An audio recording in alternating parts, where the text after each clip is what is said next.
The shocking truth I hid for years wasn't Huntington's. Jack had already told her that. The real secret was simpler, harder.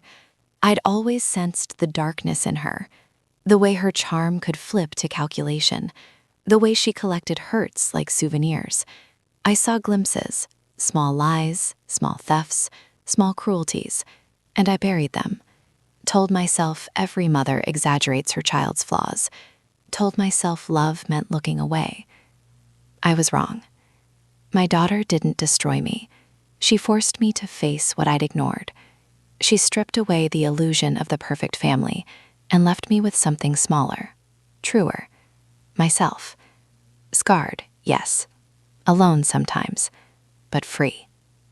I still love her, from a distance, with boundaries, with eyes wide open. And if that makes me the villain in someone's story, hers maybe, then so be it. Because in my story, I'm the survivor. And that's enough. I can still smell the antiseptic and hear the fluorescent hum of that delivery room in Mercy General Hospital, just outside Dayton, Ohio. It was a muggy August afternoon in 1993. I was 24, sweat-soaked, exhausted, and deliriously happy.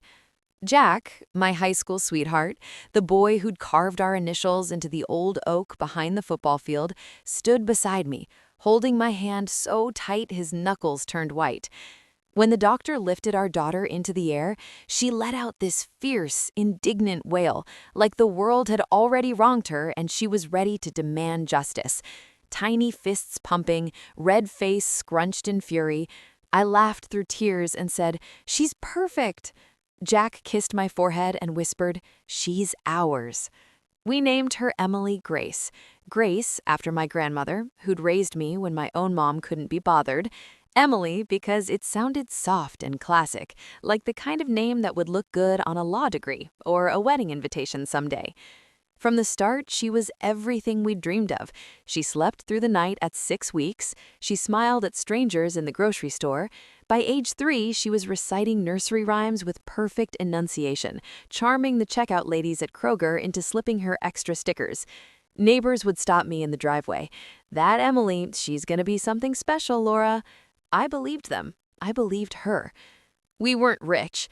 Jack worked as a mechanic at his uncle's garage, coming home with grease under his nails and the faint smell of motor oil. I waitressed at the diner on Main Street during the day and took night classes in accounting at the community college. We lived in a 2-bedroom ranch house on Maple Lane, peeling blue shutters, a chain-link fence, a backyard swing set we bought secondhand from Craigslist. It wasn't glamorous, but it was ours. Every extra dollar went into Emily's future. Dance lessons at Miss Patty's studio when she was 5, soccer cleats, piano books, Girl Scout cookies we bought by the case because she wanted the badges more than the Thin Mints. We told ourselves it was temporary sacrifice. One day she'd look back and thank us. She did thank us at first. Handwritten Mother's Day cards with glitter glue and misspelled words. "You're the best mom ever." Crayon drawings of our little family, stick figures holding hands under a yellow sun. When she hit middle school, she started calling me Mama less and Mom more. I felt a tiny pang the first time she said it, cooler, more distant. But I told myself it was normal. She was growing up, becoming independent, strong. That's what mothers are supposed to want, right? By high school, she was the golden girl, homecoming court, honor roll, captain of the debate team. She had this laugh that could light up a room and eyes that looked right through you, like she already knew your secrets. Boys sent her flowers on Valentine's Day. Teachers wrote glowing college recommendation letters. Jack and I would sit on the porch swing after she went to bed, sipping iced tea, and he'd say, "We did good, Laura." I'd rest my head on his shoulder and think, yes, we did. College came next. Ohio State. Out-of-state tuition hurt, but we scraped together loans, scholarships, and every overtime shift Jack could grab. She majored in communications, minored in psychology. She came home for breaks with stories about dorm parties, road trips to Chicago, internships at local news stations. She'd hug me tight at the airport and say, "I missed you, Mom." I lived for those hugs. Then the wedding. She was 25. Ryan was 27, a sales rep for a pharmaceutical company. Clean-cut, ambitious, the kind of guy who always picked up the check. They met at a networking event in Columbus. 6 months later, he proposed on a sunset cruise on Lake Erie. The wedding was at a vineyard outside Cincinnati. White tents, fairy lights, 300 guests. I walked her down the aisle in a mother of the bride dress I'd bought on clearance and altered myself. She looked like a princess. Jack cried the whole ceremony. I squeezed his hand and thought, this is it, the happily ever after we all waited for. But even then, there were small shadows I ignored, like the way she'd borrow from the emergency fund we kept in the cookie jar, 20 here, 50 there, and never mention it until I noticed the cash was low. I'll pay you back next paycheck, she'd say with that bright smile. Paychecks came and went. The money didn't. Or the little digs. Mom, you're so old school sometimes, said with a laugh, but the laugh didn't reach her eyes. When I suggested she call her grandparents more often, she'd roll her eyes. They're fine, they've taught their bridge club.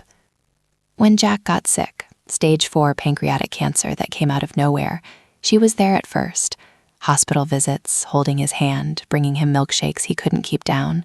But as the months dragged on, her visits grew shorter. Texts replaced phone calls. Work's crazy, Mom.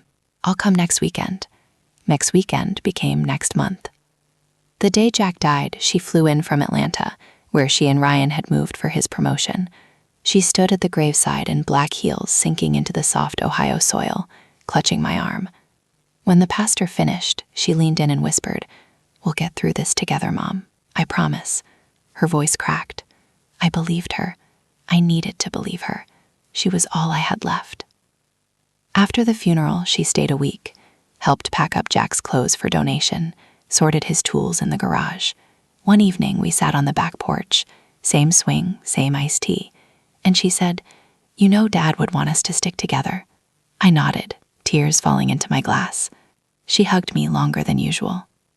Looking back, that hug felt different, not comforting, calculating. Because the cracks weren't just generational anymore. They were deliberate, tiny fractures she'd been whitening for years, while I pretended everything was still perfect. I didn't see it then. I didn't see her measuring the house, eyeing the safe in the office where Jack kept the life insurance papers. I didn't see the way her gaze lingered on my wedding ring when she thought I wasn't looking.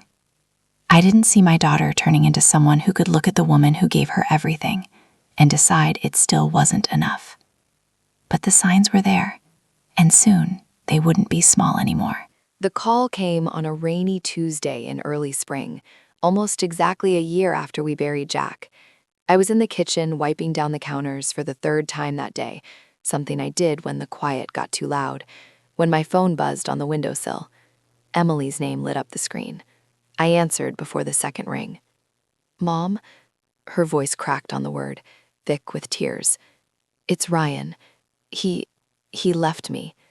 My heart sank straight to the floor. I gripped the edge of the sink. "What do you mean? Left you?" "He's gone. Packed a bag last night while I was at work.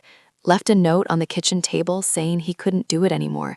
Said he's in love with his assistant, some 20-something named Brooke. He took half the savings, Mom, the joint account, everything we had for the house down payment. I'm sitting here in an empty apartment, and I don't know what to do." She sobbed then, deep, wrenching sobs that made my chest ache the way it used to when she was little and scraped her knee on the driveway. I pictured her curled on the couch in that fancy Atlanta loft they'd rented after the wedding, the one with the skyline view she used to send me pictures of.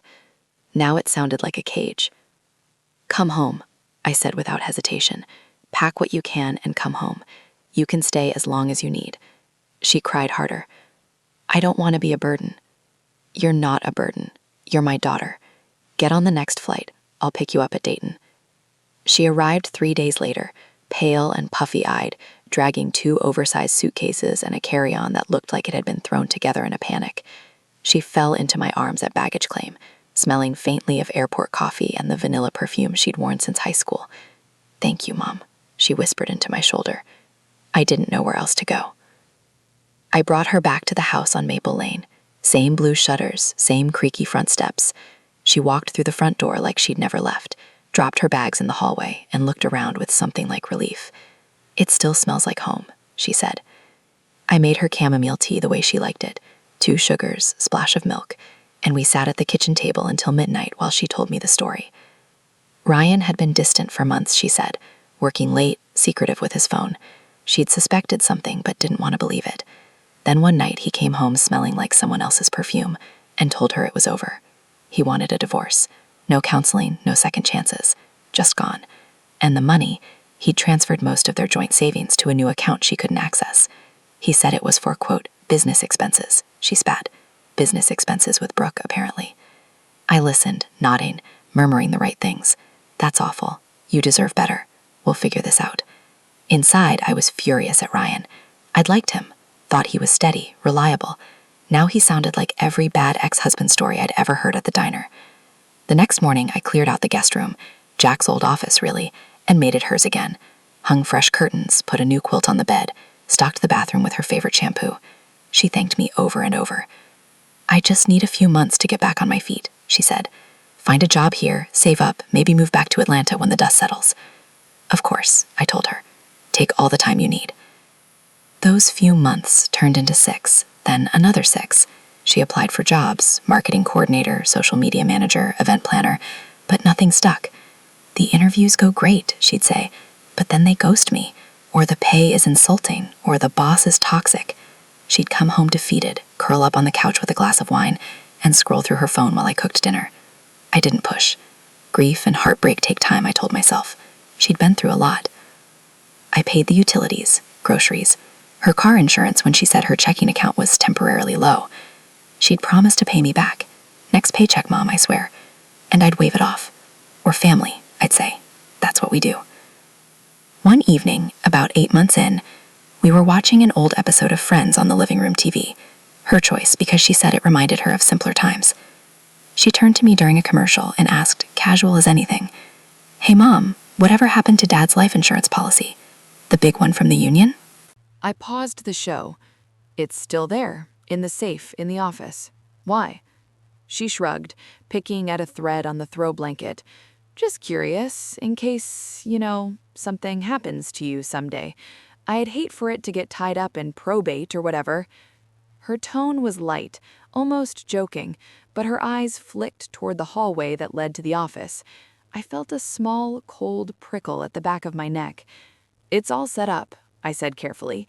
"You're the secondary beneficiary, but I'm not planning on going anywhere anytime soon." She laughed, a quick, bright sound. "Good. I need you around." Then she leaned over and hugged me sideways. "You're the best, Mom." I hugged her back, but the prickle didn't leave. Later that night, after she'd gone to bed, I went into the office and opened the safe. The policy folder was still there, untouched. The beneficiary designation hadn't changed since Jack updated it right after Emily's wedding.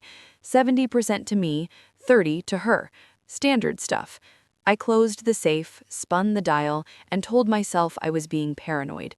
She was hurting. She was just thinking ahead. But the next week, I noticed something else. My laptop was open on the kitchen table when I came downstairs one morning. I always closed it. Emily was already up, sipping coffee, scrolling on her phone. "Morning," she said cheerfully. "I borrowed your computer to look up job listings. Hope that's okay." "Of course," I said, though my stomach twisted. I didn't remember leaving it open. I didn't remember her asking. Over the next few weeks, more little things piled up. The drawer where I kept extra cash for emergencies was lighter than it should have been. She started asking questions about the house, how much equity we had, what the mortgage balance was. "Just wondering if I should think about buying something small when I'm back on my feet," she explained. I answered vaguely. I didn't want to admit how much it unnerved me. Then came the night she didn't come home until 2 a.m. I was waiting up, worried. She walked in smelling faintly of whiskey and someone else's cologne. "Met some old high school friends," she said with a sloppy grin. "Lost track of time." I didn't believe her, not completely. I started locking the office door when I left the house.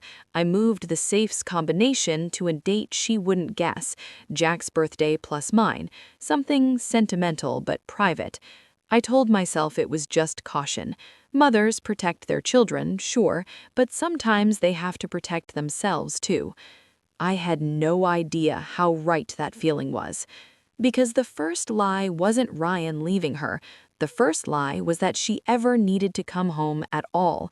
And the second lie, the one that would crack everything wide open, was already taking shape behind her bright, wounded eyes. She wasn't rebuilding, she was surveying, and I was the target. Thanksgiving had always been my favorite holiday. Not Christmas with its forced cheer and expensive gifts, but Thanksgiving, the one day when the whole point was just to sit around a table, eat too much, and remember you had people who loved you. After Jack died, I'd kept the tradition alive, even if it felt smaller. Smaller tables, smaller turkey, smaller laughter. But I still invited the family, my sister Karen and her husband Mike, their 2 teenagers, my niece Sophie and nephew Ethan, and whoever else was in town and hungry. This year, Emily insisted on helping. More than helping, she wanted to host it at my house. "Let me do it, Mom," she said a week before, leaning against the kitchen counter while I chopped celery for the stuffing. "You've been through enough. Let me take the pressure off. I'll cook, decorate, everything. You just have to show up and eat." I hesitated. She hadn't cooked a full meal since she moved back in, mostly takeout or frozen pizzas, but her eyes were bright, almost pleading. "It'll be good for me," she added. "Give me something to focus on, besides everything else." How could I say no? I handed her my recipe cards, the ones in Jack's handwriting, faded blue ink on yellowed index cards, and told her to have at it. The house smelled like heaven by mid-afternoon on the holiday. Sage, rosemary, roasting turkey, cinnamon from the pies she'd baked, or at least claimed to bake. I suspected the bakery downtown had a hand in it. She'd strung fairy lights across the dining room doorway, set the table with the good china we only used twice a year, and even put out place cards. Everyone arrived around 4. Karen hugged me tight in the foyer. "You okay?" she whispered. I nodded. Sophie and Ethan barreled past us to raid the appetizer tray. Deviled eggs, cheese cubes, the little cocktail weenies and barbecue sauce. Mike carried in 2 bottles of red wine and a 6-pack of craft beer. Emily greeted everyone like the perfect hostess. Kisses on cheeks, compliments on outfits, refilling glasses before they were empty. She looked radiant, hair swept up, wearing the emerald green dress she'd bought for her rehearsal dinner years ago. For a second, watching her laugh with Karen over some old family story, I felt normal again, like the last couple of years hadn't happened, like my daughter was still the girl who used to help me mash potatoes and sneak bites of pie crust. We sat down at 6, turkey carved, gravy boat passed, cranberry sauce in the fancy glass dish. Toasts were made. Mike raised his glass to family, the only thing that really matters. We clinked, laughed, ate.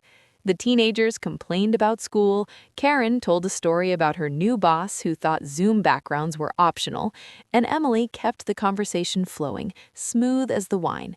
Then, right after the second round of pie, she stood up. She tapped her fork against her glass, soft at first, then louder. Everyone quieted. She smiled, but it was different from the warm one she'd worn all day. Tighter, more deliberate. She looked straight at me. No preamble, no softening the blow. "Mom has been hiding something from all of us, something big." The room went still. The only sound was the tick of the wall clock and the faint hum of the refrigerator in the kitchen. Karen's eyebrows shot up. Mike set his wine glass down carefully. Sophie and Ethan exchanged glances, wide-eyed, confused. Emily reached into the sideboard behind her, the one where I kept extra napkins and old photo albums, and pulled out a manila folder. She opened it with a flourish, like she was presenting evidence in court. "These are emails," she said, voice steady now, almost calm. "Dad's old lawyer, dated 6 months before he passed. Dad changed his will. He left the bulk of everything, the house, the savings, the life insurance, to me, not Mom." She slid copies across the table, one for Karen, one for Mike. The teenagers leaned over to look. I stared at the paper in front of me. It looked official. Letterhead from Hargrove and Associates, the firm Jack had used for years. Typed paragraphs. Signatures that looked exactly like Jack's looping scrawl. Dates, notarization stamp. My hands started to shake. She forged it, Emily continued, eyes locked on mine. After Dad died, she changed it back, kept the money for herself, told everyone it was split evenly, but it wasn't. Dad wanted me to have it all. He told me so himself, in the hospital. He said, Emily, I'm leaving it to you because your mom, she'll be okay, but you need security. Karen gasped. Laura? I opened my mouth, but nothing came out at first. My throat felt like it was lined with sandpaper. That's not true, I finally managed. Jack never changed the will. I have the original. It's in the safe. You can see it right now. Emily cut me off with a sharp laugh, short, bitter. Don't deny it, Mom. I have proof. Screenshots, timestamps. The lawyer even confirmed it over email when I reached out last month. Mike was frowning at the paper. This does look real, Laura.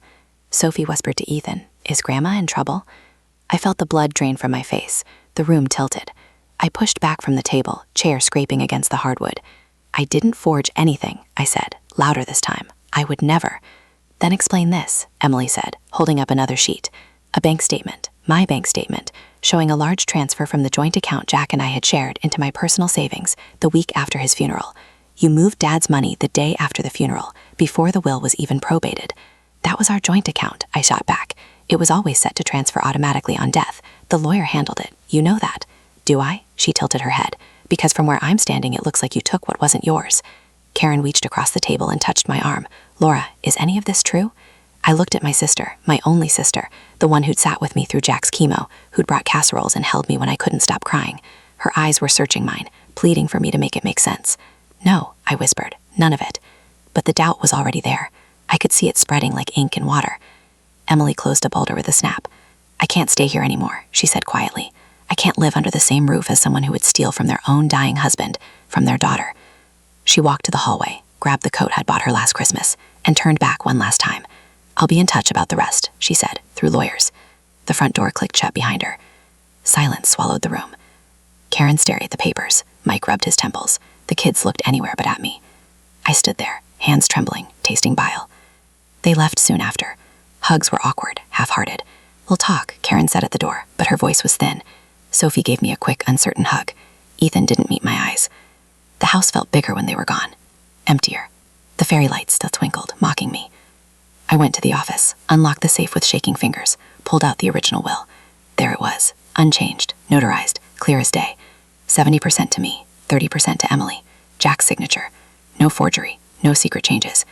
But Emily had copies that said otherwise, and she'd shown them to everyone I loved. I sank into Jack's old desk chair and stared at the wall. The first tear didn't fall until hours later, when the house was completely dark and the turkey carcass sat cold in the fridge. Thanksgiving was over, and so was my family. At least, the one I thought I still had. The real war hadn't even started yet. But that night, as I sat alone in the dark, I realized something chilling. Emily hadn't just come home to heal. She'd come home to arm herself. And she'd already fired the first shot. The morning after Thanksgiving, I woke up to silence so thick it hurt. No clatter of dishes from the kitchen, no coffee maker gurgling, no Emily humming off-key while she scrolled TikTok on the couch. Just the house breathing, creaky floorboards settling, the furnace kicking on downstairs, the faint drip of the kitchen faucet I'd been meaning to fix since Jack died. I lay there staring at the ceiling, replaying the night before like a bad movie stuck on loop. The folder, the forged emails, the way Karen's hand had trembled when she touched my arm, the door closing behind my daughter. I dragged myself out of bed around 9, made coffee I didn't drink, checked my phone, habit mostly. 23 missed calls, 37 texts, a dozen voicemails. My heart thudded as I opened the messages. Karen first. Laura, we need to talk. Emily showed us more after you went to bed. I don't know what to think. Then my cousin Diane in Cincinnati. Is it true about the will? Emily posted something. I'm so sorry if it is. A group chat with my book club ladies. Saw Emily's video. Honey, are you okay? Call me. Video? I opened Facebook with shaking fingers. There it was, pinned to Emily's profile like a billboard. A live video from last night, 11:47 p.m., after she'd stormed out. She'd recorded it sitting in her car in the driveway, engine off, dome light on, face streaked with mascara. The thumbnail showed her looking straight into the camera, eyes wide and wounded. I hit play. Volume low like I was afraid the neighbors might hear. Hi, everyone, she started, voice trembling but controlled. I don't usually do this, but I can't keep quiet anymore. My mom, my own mother, betrayed my dying father's wishes. Dad changed his will before he passed. He wanted me to have everything, the house, the insurance, the savings, because he knew I'd need security after he was gone. He told me himself in the hospital. But Mom forged documents to keep it all. She's been lying to me, to the whole family, for years. I have proof, screenshots, emails from the lawyer, bank statements. I never thought my own mom could do this to me. She paused, wiped her eyes with the back of her hand. I moved back home thinking we could heal together after Dad died. Instead, she stole what was mine. I'm heartbroken, I'm angry, I'm scared. If anyone has advice or if you've been through something like this, please, I need support right now. The video cut off at 4 minutes and 12 seconds. Views already over 2,000. Comments flooding in. Oh my God, Emily, that's awful. How could a mother do that? Praying for you, girl. Lawyer up, don't let her get away with it. Sending hugs from Texas, you deserve better. One from my old neighbor, Mrs. Harlan. Laura was always so sweet, I can't believe this. I sat on the edge of the bed, phone slipping from my hand. The room spun, 2,000 views, in less than 12 hours. People I hadn't spoken to in decades were weighing in on my character, strangers calling me a thief, a liar, a monster. I tried to call Emily, straight to voicemail, texted, "We need to talk, this isn't true, please call me." No reply. I drove to Hargrove and Associates that afternoon. The law office was in a strip mall off Route 40. Same beige brick building, same fake plants in the lobby. Mr. Hargrove had retired 2 years earlier, but his son, Daniel, handled the estate files now. He met me in a small conference room smelling of coffee and printer ink. I laid it all out, the dinner, the folder, the video. Showed him the screenshots Emily had posted. I'd saved them before she could delete anything. Daniel adjusted his glasses, scanned the documents, then pulled Jack's original file from a locked cabinet. "These are fakes," he said flatly after 5 minutes. "Good fakes, but fakes. The signature on the supposed codicil doesn't match your husband's. Not the pressure, not the loop on the J. The notary stamp is from a stamp that expired in 2018. And the email headers? They're from a Gmail account, not our domain. Anyone with basic Photoshop skills could whip this up." Relief flooded me, then anger. She doctored them, my own daughter. Daniel nodded slowly. "I'm sorry, Laura. I can write an affidavit confirming the original will. We can send cease and desist if she keeps posting. But social media moves fast. Once it's out there, it's hard to reel back in." I left with copies of everything. Official letterhead, timestamps, Jack's death certificate. Proof. But proof felt useless against a 4-minute sob story that had already reached thousands. By evening, the text kept coming. My brother in Florida. Emily called me crying, said you stole Dad's inheritance from her. What the hell, Laura? A former coworker from the diner. Saw the video, didn't want to believe it. Hope you're okay. Even the pastor from our old church messaged. "If you need to talk, my door's open." I didn't sleep. I scrolled. Watched the view count climb. 5,000, 8, 10. Shares from Emily's friends in Atlanta. Repost with captions like, "Family betrayal hits different, and mothers aren't always saints." I stopped answering the door when the bell rang, turned off the porch light, kept the curtains drawn. The house felt like a bunker. Then came the donation link. Emily added it to her Facebook bio, a GoFundMe titled "Help Emily Rebuild After Family Betrayal." Goal, $15,000. Description, after losing my dad to cancer, I trusted my mom to honor his wishes. Instead, she kept everything. I'm starting over with nothing. Any help means the world. I stared at the progress bar. $2,400 raised in 24 hours. Comments, donated $50. You got this. Your mom should be ashamed. I wanted to scream, to drive to wherever she was staying, maybe a friend's apartment downtown, and demand she take it all down. But I knew better. Confrontation would only fuel the narrative. See, she's aggressive, she's unhinged. Instead, I sat at Jack's old desk and cried until my eyes burned. Not just for the lies, for the realization that my daughter hadn't just turned against me, she'd weaponized every memory we shared. The hospital visits, the funeral, even the way Jack used to call her princess. She'd twisted them into ammunition. The pain wasn't the money, it was the erasure. She was erasing me from her story, replacing the mother who'd bandaged knees, stayed up for prom nights, held her while she sobbed over her first breakup, with a villain, a greedy, heartless villain. And people believed her, because she sold it so well, because she looked so broken, because no one wants to believe a daughter could do this to her mother. But she had, and the campaign was just beginning. I didn't know it then, but the next wave, the one that would drag my sister, my friends, my entire small-town life into the mud, was already loading. All I could do was hold on to the truth and hope it was enough before she took everything else. The first week after Thanksgiving felt like walking through fog. Thick, suffocating, impossible to see more than a few feet ahead. I'd barely left the house. I stopped answering the landline because every call was someone asking variations of the same question. Is it true? What happened? Emily said. I turned off notifications on my phone, but the damage was already spreading like wildfire through dry grass. Emily's video had hit 15,000 views by Monday. The GoFundMe climbed past 6 grand, and the family group chat, once filled with birthday memes and vacation photos, went dead silent. No one posted Happy Monday or shared a recipe, just quiet. The kind of quiet that screams. Karen was the first to break it. She called on Tuesday evening while I was staring at a frozen dinner I hadn't touched. I almost didn't answer, but guilt won out. Karen, she said when I picked up, no hello, no small talk. Emily came over yesterday. She brought printouts, more than just the will stuff. I closed my eyes. What now? Bank statements. She showed us transfers, thousands of dollars from the joint account to your personal savings the week after Jack died. She said you moved it before probate so no one could contest it. And there's a screenshot of an email from you to the bank asking to expedite the process. She says you knew Dad wanted her to have it all. I laughed, a short, bitter sound that surprised even me. Karen, that joint account was set up 25 years ago. It was POD, payable on death, to me automatically. The email was me confirming the death certificate with the bank so they'd release the funds. It's standard. You can call Daniel Hargrove yourself. He'll tell you. She was quiet for a long beat. I want to believe you. I do. But Emily, she's so convincing. She cried the whole time she was here. Mike had to get her tissues. She said she feels like an orphan now, like both her parents are gone. The word orphan hit like a slap. I gripped the phone tighter. She's not an orphan. She has me. She's choosing not to have me. I know, Karen said softly, but she showed us the GoFundMe too. People are donating. Strangers. They're calling you things. Ugly things.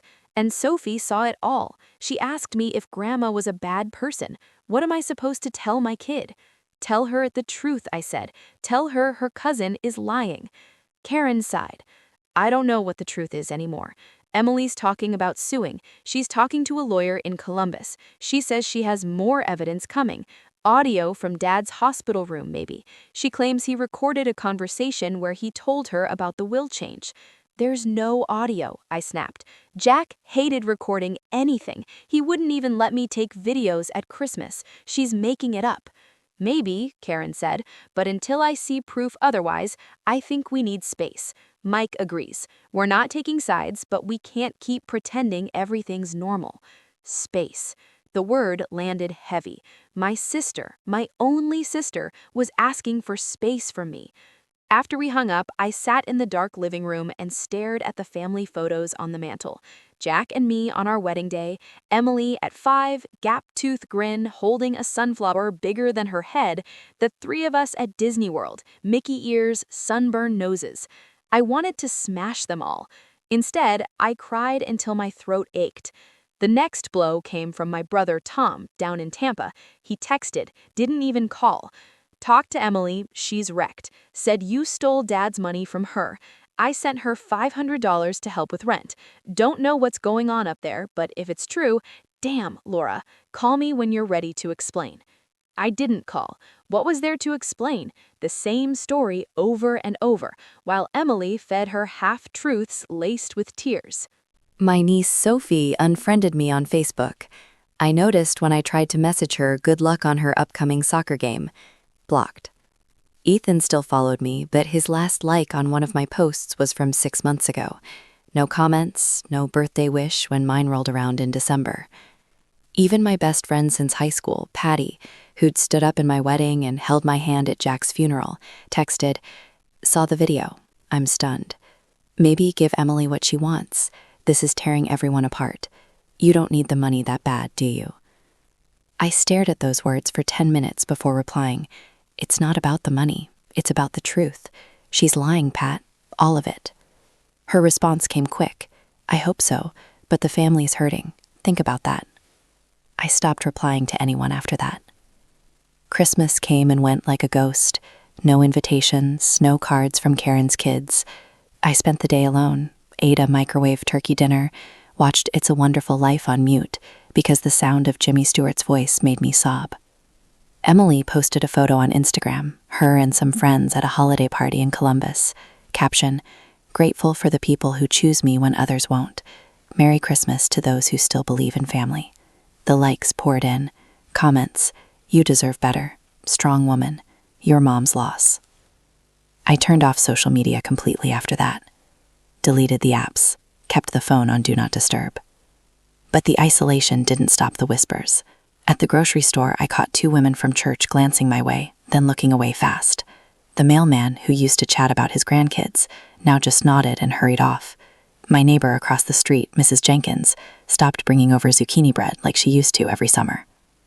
I was becoming a pariah in my own town, the woman who stole from her dead husband, the mother who betrayed her grieving daughter.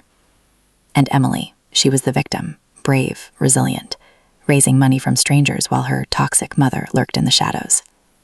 One night in January, I found a single text from her. No greeting, just, "You did this to yourself, Mom. You always favored Dad over me.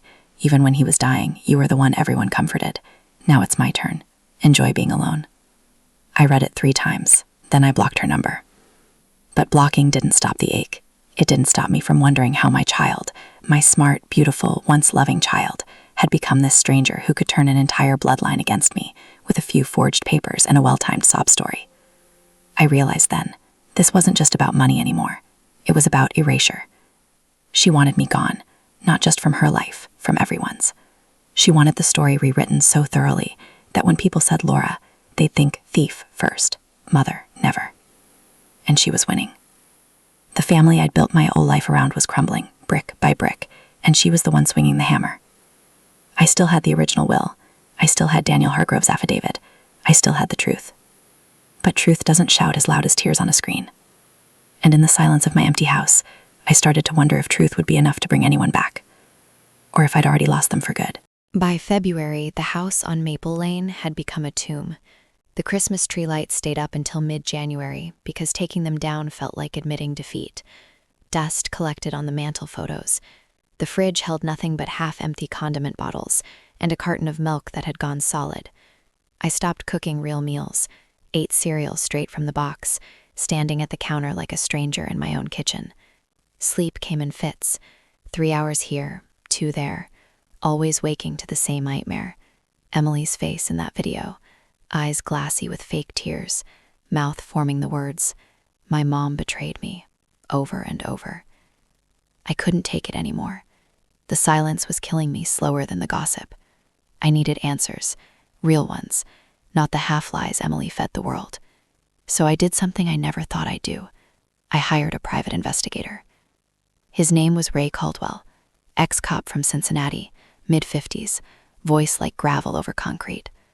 I found him through a Google search at 3 a.m. one sleepless night. Private investigator, Ohio, family fraud. His website was plain, no flashy graphics, just a phone number and the tagline, "Truth doesn't hide, we find it." I called the next morning. He answered on the second ring. "Laura Thompson," he said after I introduced myself. "I've seen the video. Your daughter's got quite the audience." I swallowed hard. I need to know who she really is now, what she's doing, if the lies stop at the will or go deeper. He didn't judge, just quoted a price, $3,500 retainer plus expenses, half my emergency savings, the money I'd been hoarding since Jack died. I wired it anyway. Better broke and informed than safe and blind. Ray worked fast. 2 weeks later, he emailed a report. PDF, 23 pages, clinical and cold. I printed it at the library because I didn't trust opening it on my home computer anymore. Sat in the quiet reading room and read. First bombshell, Ryan wasn't alive. He hadn't left her for his secretary. He died in a single car crash on I-75 outside Atlanta 19 months earlier. Drunk driving, they said. His blood alcohol was 0.14. Emily had collected his life insurance quietly, $450,000 payout. Never told me, never told anyone in the family. She'd used part of it to pay off credit cards, buy a new car, take a trip to Miami with friends. The rest sat in the high-yield account under her maiden name. I stared at the photo Ray included, a grainy screenshot from the Georgia Vital Records database, Ryan's death certificate, date of death July 12, 2024, cause multiple blunt force trauma. I remembered calling her that summer, asking why she sounded so distant. Just busy with work, she'd said. Ryan's traveling a lot. Traveling, right. Second revelation, therapy records. Ray had subpoenaed them through Contact, legal, above board, since Emily had listed mental health treatment on a recent job application that required disclosure. Diagnosed 2 years ago with narcissistic personality traits and borderline personality disorder. Notes from sessions. Patient expresses intense resentment toward mother for perceived emotional abandonment following father's death. Feels entitled to family resources as compensation for childhood neglect. Discusses strategic use of social media to regain control and financial security. I felt sick, not just because of the words, because they fit. The charm that turned cold, the way she could cry on cue, the calculated kindness when she needed something. But the third piece, the one that shattered me, was the child. A boy, 3 years old, named Lucas Ryan, born 6 months after Ryan's death, father listed on the birth certificate, a married man from Columbus, a mid-level manager at the company where Emily had briefly worked. She'd never told me I had a grandson, never sent a photo, never let me hold him. Ray included a photo pulled from a private Instagram account she'd forgotten to lock down. Emily on the playground, pushing a toddler on a swing. The boy had Jack's eyes, big, hazel, curious. My heart cracked open. She'd used the maternal betrayal story on GoFundMe to fund daycare, new clothes, even a down payment on a condo she'd just closed on in a nicer part of Columbus. Donations had hit $18,000 before the platform flagged it for suspicious activity. Comments still poured in. "You're so strong, Mama. Your son deserves better than that, grandmother." I sat in the library until closing, tears dripping onto the pages. A librarian asked if I was okay. I lied, said allergies. Drove home in the dark, headlights cutting through sleet. That night, I didn't sleep. I paced the living room, replaying every moment. The way she'd asked about the life insurance so casually, the forged documents, the video, the hidden child. My grandson, 3 years old, and I'd missed his first steps, his first words, his first birthday, because my daughter decided I didn't deserve to know him. Anger came next, hot, blinding. I wanted to drive to Columbus, bang on her door, demand to see him. But I knew what would happen. She'd call the police, spin another story. My mother's unhinged. She's harassing me. More headlines, more proof in her narrative that I was the villain. Instead, I opened my laptop and started digging myself. Public records, social media archives, old posts she'd deleted but hadn't scrubbed completely. I found a photo from last summer, Emily at a baby shower, belly round, smiling wide. Caption deleted, but the comments remained. "Congrats, Em! Ryan would be so proud." No one knew Ryan was already gone. She'd let them believe he was alive, excited, waiting to be a dad. The betrayal wasn't just financial anymore. It was existential. She'd erased me from her future, our future, from Lucas's life, from any chance at being a grandmother. I closed the laptop and stared at the ceiling until dawn. The breaking point wasn't one moment. It was the accumulation, the weight of every lie stacking until I couldn't breathe under it. I had a grandson I'd never met. I had a daughter who'd turned grief into a weapon. And I had proof, cold, documented, undeniable, that she wasn't just hurting, she was destroying, methodically, mercilessly. I couldn't stay silent anymore, but confronting her would be war, and I wasn't sure I had the ammunition left to win. Not yet. But Ray's report sat on my kitchen table like a loaded gun, and for the first time since Thanksgiving, I felt something sharper than grief. I felt resolve. The next move was mine, and it was going to hurt her more than any video ever could. Spring came late that year in Ohio. Cold rain through March, then sudden warmth in April that made the forsythia explode yellow along the fences. I'd barely noticed. The days blurred into one long gray stretch of waiting, waiting for the right moment, waiting until the anger hardened into something usable. Ray Caldwell's report sat in my nightstand drawer like a grenade with the pin half pulled. Every time I opened it, I reread the same lines: the hidden grandson, the insurance payout from Ryan's death, the therapy notes about strategic manipulation. I memorized them. Let them fuel me. I couldn't wait anymore. I found her address through a simple public records search, $12 online, 5 minutes. A 2-bedroom condo in the short North District of Columbus, trendy brick building with wrought iron balconies and a rooftop deck. She'd closed on it 3 months earlier, using part of the GoFundMe money and Ryan's insurance. The deed was in her name only. Lucas's daycare was 2 blocks away, according to the invoice Ray had pulled. I drove up on a Saturday morning in early May, left at dawn so I'd arrive before she could slip out for errands. The whole way up I-71, my hands shook on the wheel. I rehearsed what I'd say. Calm, factual, no yelling, no tears until after.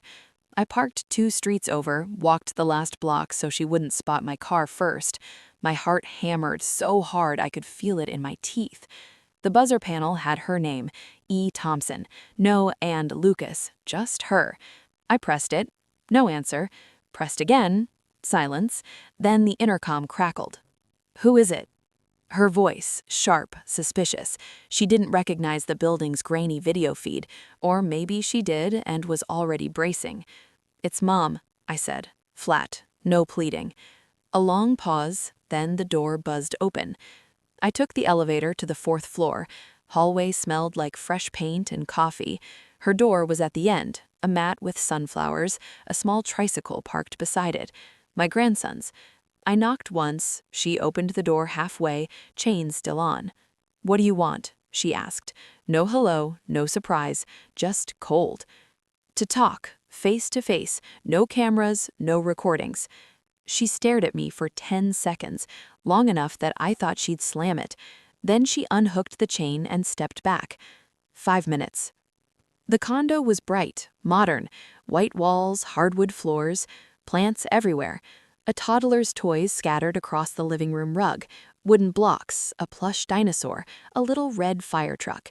No photos of me, no photos of Jack, just one framed picture on the bookshelf, Emily and Lucas at the zoo, his tiny hand in hers, both smiling. She crossed her arms. "Say what you came to say." I set my purse on the counter, pulled out the folder Ray had compiled, copies, not originals, laid it down between us. "Ryan didn't leave you. He died, July 2024. Car crash. You collected $500,000 in life insurance and never told me, never told the family. You let us think he ran off with some secretary." Her face didn't change. "So? So you lied to me for years, lived in my house, ate my food, let me pay your bills while you sat on almost $500,000? "I needed time," she said. "Grief takes time. Grief doesn't buy a new condo in Short North." She shrugged. "I invested wisely." I flipped open the folder to the therapy notes. Narcissistic traits, borderline, resentment toward me for abandoning you after Dad died, strategic use of social media for control and money. Sound familiar? Her eyes narrowed. "You violated my privacy. That's illegal. Public records aren't private when you list them on job apps." I pointed to the next page, the birth certificate. Lucas Ryan Thompson, born January 2025. Father, married man. "You kept my grandson from me. 3 years old. I didn't even know he existed." For the first time, something flickered across her face. Anger, maybe guilt, maybe just annoyance. "He's mine. I decide who's in his life. He's my blood, Jack's blood. You had no right. I had every right," she snapped. "You think you're entitled to him after what you did? What I did?" I laughed, sharp and hollow. "I didn't forge documents. I didn't lie about a dead husband. I didn't turn the family against my own mother with doctored emails." She stepped closer. "You hid something bigger, way bigger." I froze. "What are you talking about?" She smiled then, slow, cold, victorious. "Dad's cancer wasn't the first time he was sick. You knew he had Huntington's disease. Genetic. 50-50 chance it passes to kids. You knew. And you let me have a child anyway. Never warned me. Never told me the risks. You risked Lucas's life just so you could keep your perfect little family illusion." The room tilted. I gripped the counter. "How did you—" "I found his medical files after he died. You kept them in the safe. I saw the test results. Positive for Huntington's. Late onset. You and Dad decided not to tell me until I was older, but you never did. You let me walk around thinking I was safe. Let me get pregnant. Let me bring a kid into this world who might end up like Dad, shaking, forgetting who I am, dying young. You did that." I shook my head. "We were going to tell you after you turned 25. We didn't want you living in fear your whole life. Jack made me promise." "Bullshit," she hissed. You were protecting yourself. You didn't want me to hate you, didn't want me to blame you if I got sick, so you kept quiet. Selfish, just like always. Tears burned my eyes. I loved you, both of you. We thought we were doing the right thing. You thought wrong. She leaned in, and now everyone's going to know. I've got copies of the files. I'm working on another video. Mother hid deadly genetic disease, risked grandchild's life.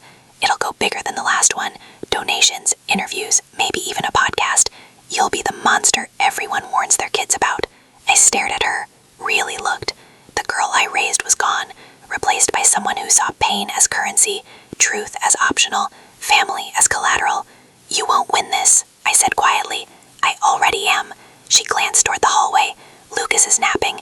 You need to leave before he wakes up and sees the woman who tried to ruin his mom's life. I didn't move. I want to see him. No, he's my grandson. Not anymore. I gathered the folder. My hands shook so badly the papers rustled. This isn't over. She opened the door. It is for you. I walked out. The hallway blurred. Elevator, lobby, street. I made it to my car before the sobs hit. Deep, ugly, tearing out of me like something alive. She'd weaponized everything, even Jack's illness, even the choice we'd made out of love, out of terror, to shield her. But she'd forgotten one thing. I still had Jack's letter, the one in the envelope he'd left me, the one I hadn't opened until now. I drove home, tears streaking the windshield. The confrontation wasn't the end. It was the spark, because now I knew exactly how far she'd go, and I was done protecting her from the truth. It was time to protect myself, and maybe, just maybe, save what was left of my family before she burned it all down. The video dropped on a Wednesday night in late May, right after Memorial Day weekend. I was sitting on the porch swing, same one Jack and I used to share iced tea on, when my phone buzzed with a notification from a cousin I hadn't spoken to in months. You see this yet? Emily just posted again. It's bad. I clicked the link before I could talk myself out of it. Emily's new video was longer this time, 8 minutes and 43 seconds. She filmed it in her condo living room, soft lighting, Lucas's toys artfully blare in the background. She wore a simple white blouse, hair loose, no makeup except a touch of mascara that she let run just enough to look authentic. She sat on the edge of the couch, knees together, hands clasped like she was praying. "Hi, everyone," she began, voice low and steady. "I've been quiet for a while because I didn't know how to say this, but I can't stay silent anymore, not when it involves my son." She paused, looked down, let a single tear fall. Perfect timing. "You all know about the inheritance my mom kept from me after Dad died, the forged will, the lies. But there's something worse, something she hid for decades. My dad, Jack Thompson, had Huntington's disease. It's genetic. 50% chance it passes to your kids. Mom knew. She had the test results. She kept them locked in a safe. Dad wanted to tell me when I was older, but she convinced him not to. She said it would ruin my life if I lived in fear. But the truth is, she didn't want me to know, because then I might blame her, might hate her, might not have a child." Another pause. She wiped her cheek. "I found the files after Dad passed. Positive test. Late onset. That means if I have it, symptoms could start in my 30s or 40s. Shaking, memory loss, loss of control, death. And my son, my beautiful 3-year-old Lucas, he has a 50-50 chance too. Because Mom never warned me. She let me bring a child into the world knowing he could inherit this nightmare. She risked his life for her own comfort, for the illusion that our family was perfect." She looked straight into the camera now, eyes red-rimmed but fierce. "I'm not doing this for sympathy. I'm doing it so no one else has to go through this. If you have a genetic condition in your family and someone hides it from you, speak up. Protect your kids. Protect yourselves. I'm sharing my story because Lucas deserves a future where he knows the truth, and I deserve a mother who didn't gamble with his life." The screen faded to black with text overlay. #genetic betrayal, #truth matters, #protect our kids, and a new GoFundMe link, medical testing and future for Lucas. I sat there frozen, swing creaking under me in the evening breeze. The video had already racked up 4,000 views in the first hour. Comments poured in like acid rain. "This is horrifying. How could a mother do that? Praying for you and your little boy, Emily. Your mom is evil. Shared. Everyone needs to see this. Contacted local news. This needs to be on TV." By morning, it had exploded. 20,000 views, then 50. Local affiliates picked it up. Channel 7 in Columbus ran a segment titled, "Columbus Woman Alleges Mother Concealed Deadly Genetic Risk." They used stock footage of hospital corridors and DNA helix graphics. No one called me for comment. Why would they? The victim narrative was too clean, too heartbreaking. The internet did the rest. Hashtags trended regionally. Hashtag Huntington's cover-up. Hashtag toxic mom. Hashtag grandma monster. Strangers tagged me in replies. At Laura Talks in 1969. You should be in jail. How do you sleep at night? Death threats started. Anonymous DMs. You deserve to suffer like your husband did. Someone should take that kid away from your bloodline. My house got egged that Friday night. I woke to yolk dripping down the front windows, shells crunching under my slippers when I stepped outside to check the mail. A note tucked under the doormat. Karma's coming. Thief. I cleaned it up alone, on my hands and knees, before the neighbors could see. Monday morning, my boss at the accounting firm called me into her office. Small place, 8 employees, family-owned. She looked uncomfortable, avoided my eyes. Laura, we've had complaints. Clients saw the video. They're asking questions. We can't risk the reputation. I'm sorry, but we have to let you go. Effective immediately. I nodded. Didn't argue. What was there to say? I walked out with a cardboard box of my things. Stapler, framed photo of Jack and Emily at her graduation, a half-dead plant I'd kept alive for years. The parking lot felt endless. Karen called that afternoon. First time in months. "Laura," she said, voice tight. "The video.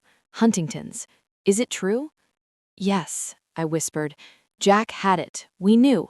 We didn't tell her right away. We were scared." Silence.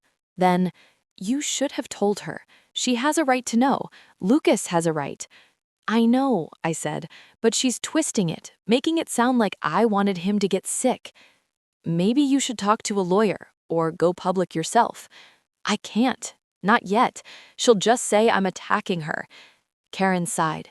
"Sophie saw the video at school. Kids are talking. She came home crying, asking if you're sick too, if we're all going to die like that. I don't know how to fix this." Neither did I. That night, I sat in Jack's old recliner and stared at the wall. The house was quiet except for the hum of the fridge. I thought about disappearing, selling the place, moving to a new state, starting over where no one knew my name. But running felt like surrender, like admitting she'd won. Instead, I opened the envelope Jack had left me, the one he'd sealed with tape and written, "Only if she turns," on the front. I'd avoided it for months, afraid of what it might say, afraid it would confirm I'd lost her forever. Inside, his handwriting, steady even at the end. "My dearest Laura, if you're reading this, Emily has crossed a line I hoped she never would. She knows about Huntington's because I told her myself when she was 18. She came to me alone, asked for the truth. I gave it.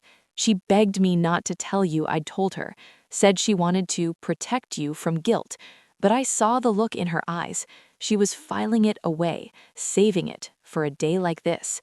The real will is in the safety deposit box at First National, key taped under the 3rd drawer in my desk. She never inherited because I changed it after she stole from us the first time. Small amounts, but enough to worry me. I didn't tell you because I didn't want you to lose her. But if she's hurting you now, use it. Protect yourself.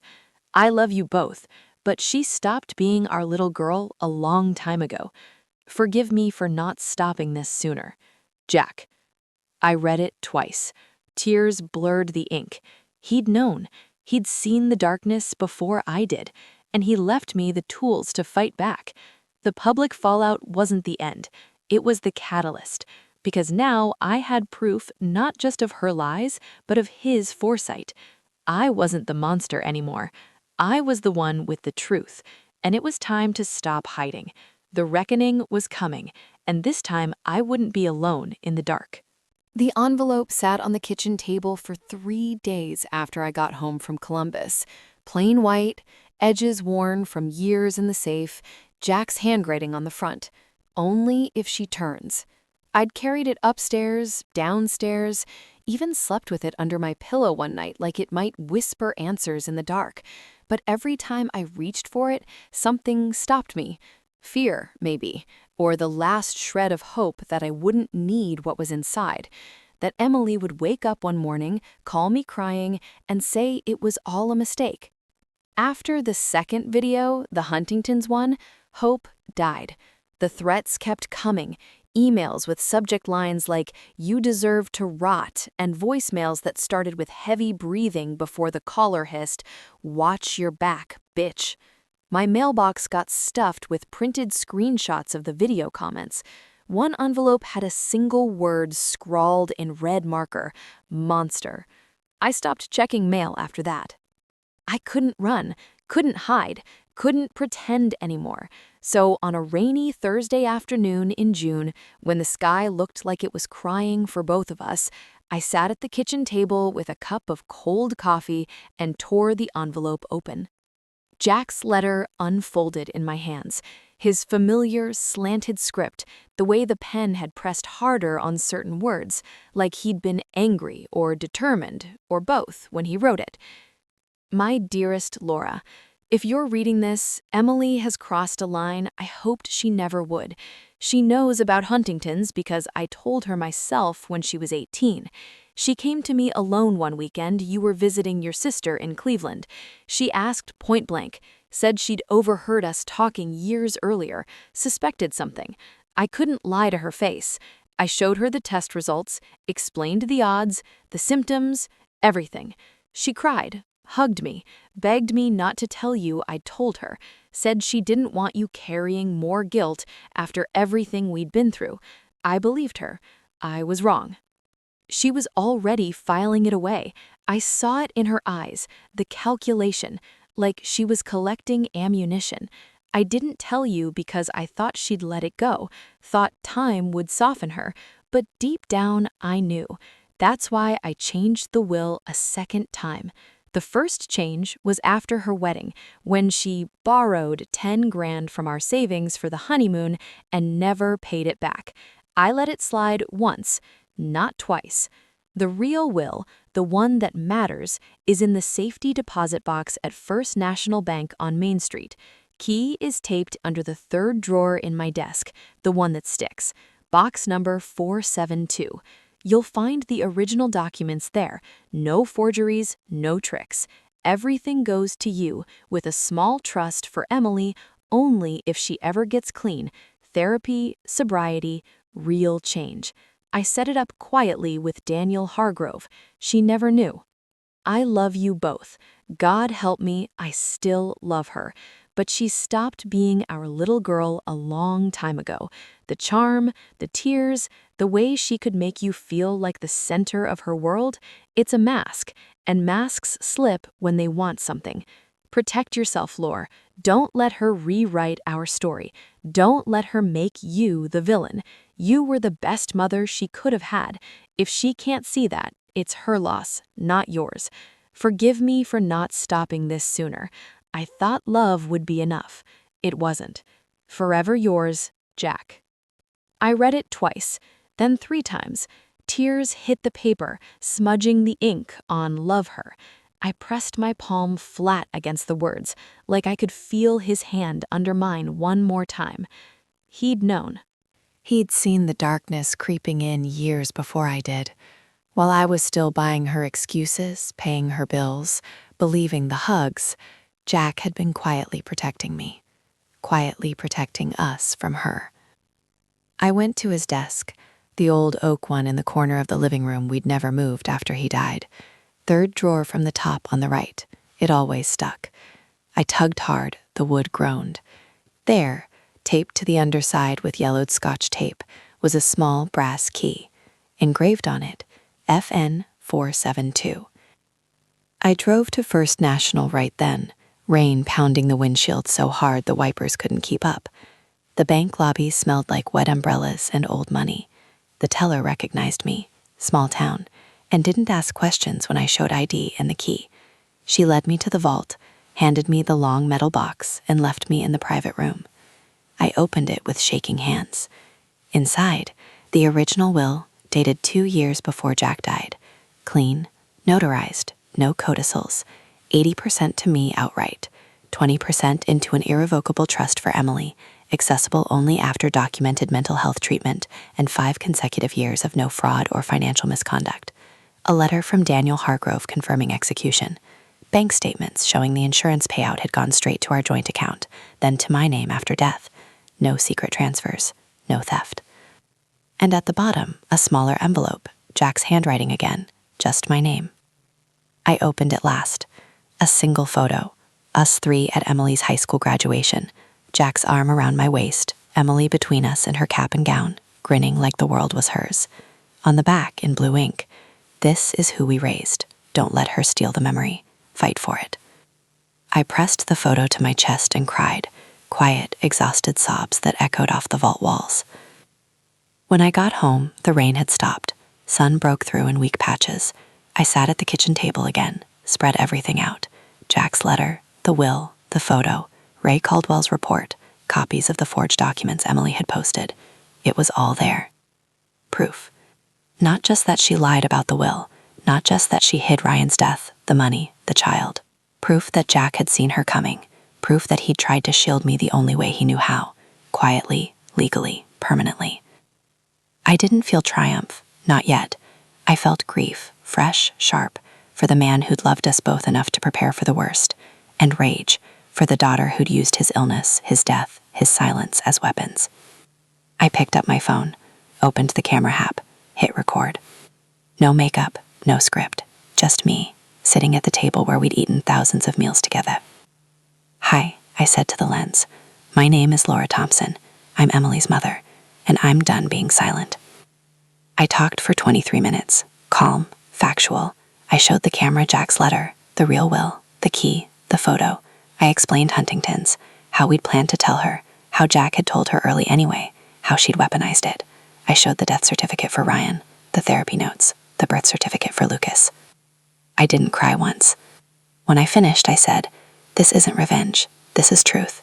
If you've donated to her GoFundMe, please know where your money went.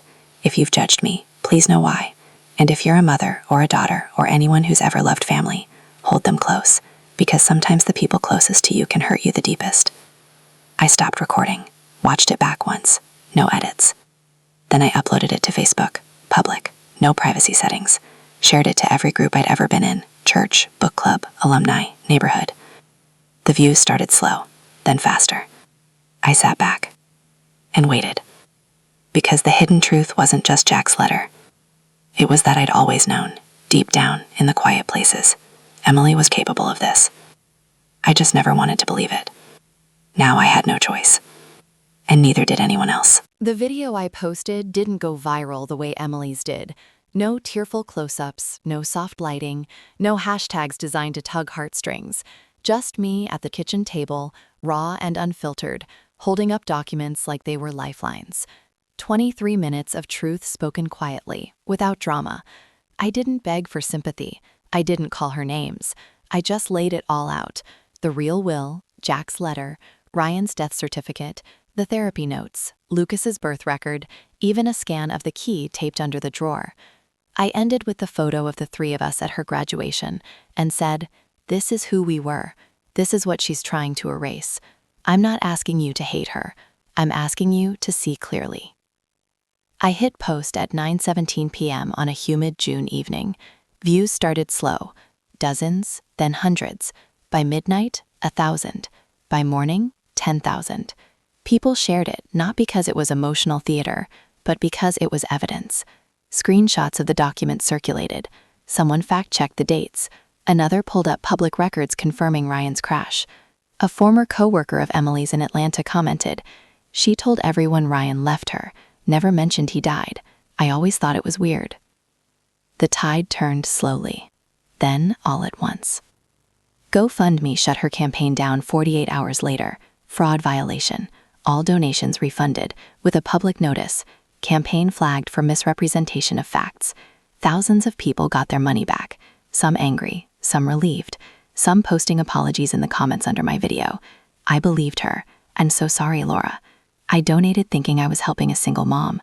I feel sick now." Local news finally called me.